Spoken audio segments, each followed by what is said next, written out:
Hi, this is Lori from Real Cinema Therapy, and today we're going to talk about Victor of From.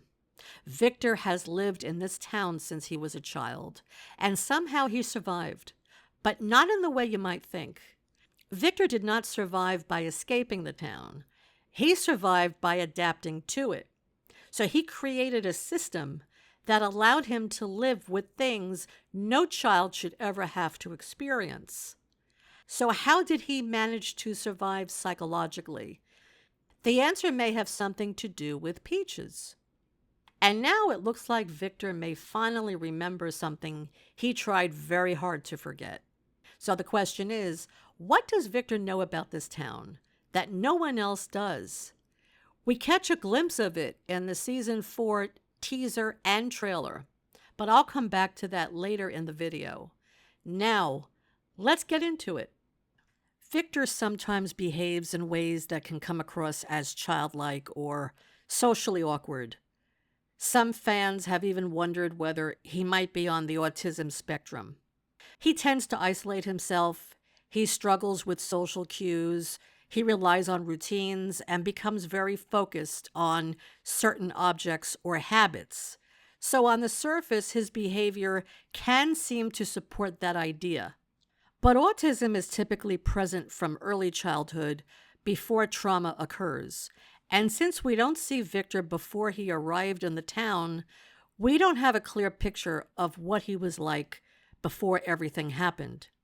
Victor's relationship with Ethan also gives us an important clue. Victor seems much more comfortable interacting with Ethan than with the adults in the town, and psychologically that makes sense. Victor did not grow up around adults, and after the massacre, he was alone. The only consistent presence he had was the boy in white. So, in many ways, Victor learned how to relate to the world without adult guidance.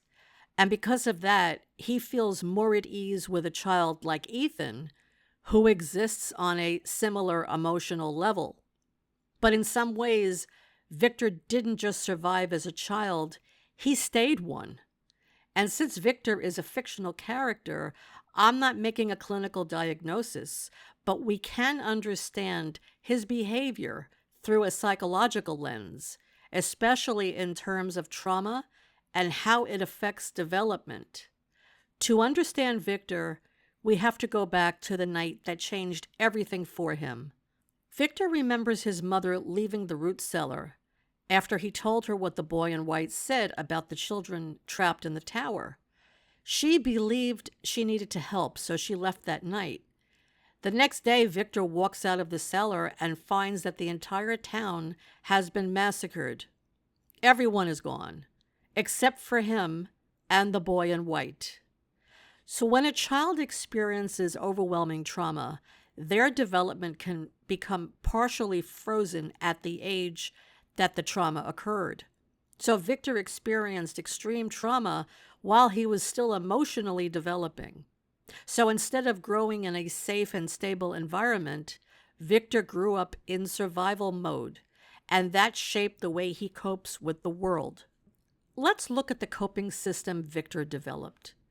When a child grows up in constant danger, they often rely on routines, objects, and simple rules to create a sense of safety. So Victor has carried the same lunchbox with him since he was a child, using it as what psychology calls a transitional object.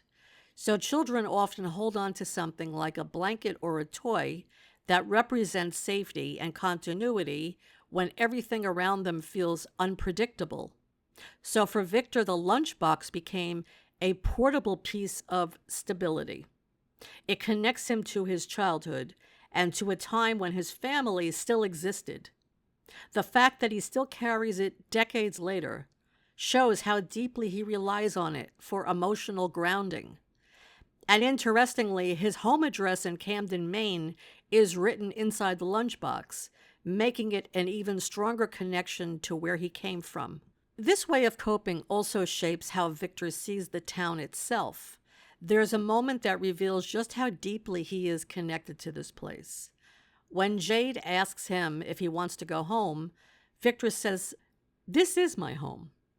And psychologically, that makes sense because Victor didn't just visit the town, he grew up inside of it. His identity, his routines, and his coping strategies were all formed there. The town isn't just where he lives, it's part of who he is. Victor also developed a rule for survival. When Jade asked him questions about the town, Victor said, "People get hurt when they ask questions." So that tells us that Victor learned that when you're curious, it's dangerous. So over time, he creates a rule for himself. Don't ask too much. Don't dig too much. Silence becomes a way of protecting himself and other people. Victor held on to what felt familiar and comforting because that was the only stability he had. His drawings became a way to cope with trauma and make sense of what he experienced. Victor's drawings hold the memories of danger. Children tend to use crayons as a means to express themselves before they even have the language to explain their emotions. So for children that are dealing with trauma, drawing often becomes a way to process experiences that are too overwhelming to talk about. Victor draws the events that happen in the town, and he draws them the same way a child would. So in a way, he places those memories into the drawings so that he doesn't have to carry them in his mind all the time. Even the fact that he still uses crayons is meaningful, that the system he created to survive was built when he was still a child, and he is still relying on that same system today. Victor says, "The pictures remember, so I don't have to." That line tells us a lot. Victor did not lose the memories. He moved them outside of himself. The drawings, the crayons, and even the act of burying them all became part of the same survival strategy. But Victor didn't just create a way to store the trauma. He also needed a way to hold on to something safe. And his love of peaches holds the memories of safety. He loved them as a child before arriving in the town, and he continues to eat them after everything he has been through. Peaches connect him to his past, to his home, and to a time when he felt safe and loved.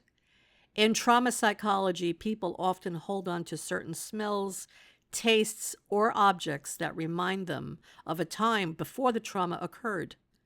These anchors help preserve a sense of identity. For Victor, peaches represent a world that existed before the town. So in a way, Victor created a kind of psychological balance. The drawings contain the trauma. The peaches preserve the part of him that still remembers safety.